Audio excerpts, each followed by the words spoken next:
The Nixie of the Mill Pond. Once upon a time, there was a poor miller who lived by a mysterious mill pond. The water was clear as glass, but deep, dark, and whispering with secrets. The miller had worked hard all his life, but no matter how much flour he ground, his luck was as thin as his soup. One evening, as he sighed over his empty money jar, the water of the pond began to ripple. A figure rose from the depths. She was tall, shimmery, and strange. Her hair floated like seaweed, and her green eyes glowed like moonlight on water. "I can make you rich, miller," the Nixie said, her voice as smooth as a river stone. The miller gulped. "What's the catch?" The Nixie smiled. "I want what is standing behind your mill." The miller frowned. "What's behind my mill?" "Probably just an old apple tree or a few ducks." He shook her hand without a second thought. The next morning, his pockets jingled with gold.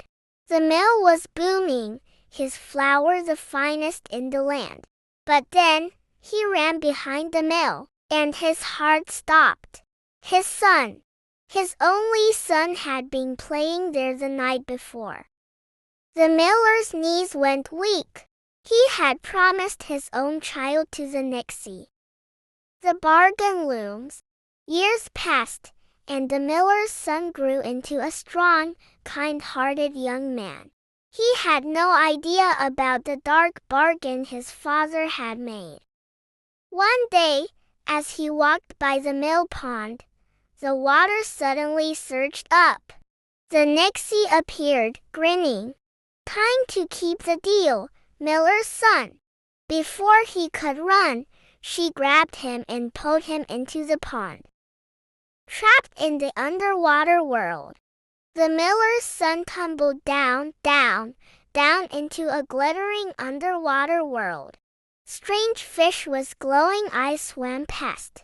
Pearls as big as pumpkins grew like apples on trees. But he was trapped. The Nixie gave him a sly smile. "You belong to me now." For weeks, he wandered the strange kingdom, desperate to escape. But the water was too strong, the gates too heavy, and the Nixie too watchful.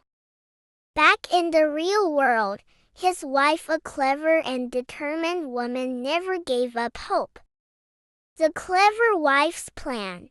She searched high and low for a way to bring him back. Finally, she met an old wise woman in the forest. The woman handed her a golden spinning wheel, a flute, and a comb. "Use these at the right moment," she warned, "and you will find your husband again." The escape begins. The young woman hurried to the mill pond at midnight.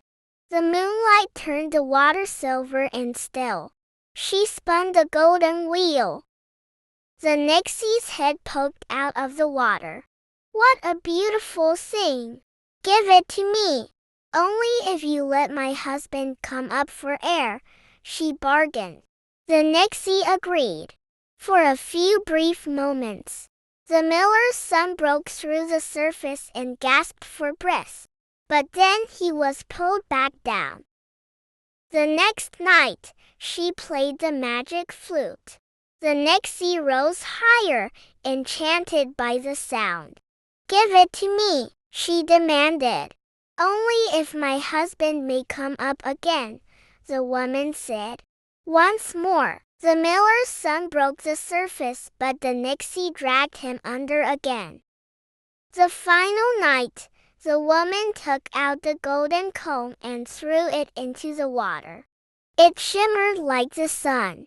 The Nixie, unable to resist, grabbed it. In that moment, the spell broke. The miller's son leapt from the water. And before the Nixie could stop them, the couple ran for their lives. The chase through the forest. The Nixie screeched in fury. She sent a flood rushing after them. Sinking fast, the wife threw down the golden flute. A towering mountain sprang up behind them. The Nixie crashed into it, blocked from following. But she wasn't done. She turned into a howling storm, tearing through the trees. The wife threw the golden wheel behind her. A mighty church appeared, its bells ringing loud and clear. The Nixie shrieked, unable to pass holy ground.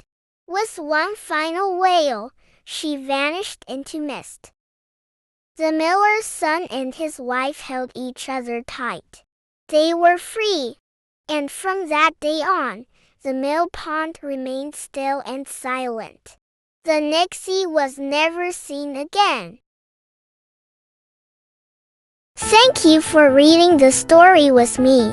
Please subscribe Olivia's Storybook Corner for more fantastic stories. Bye-bye.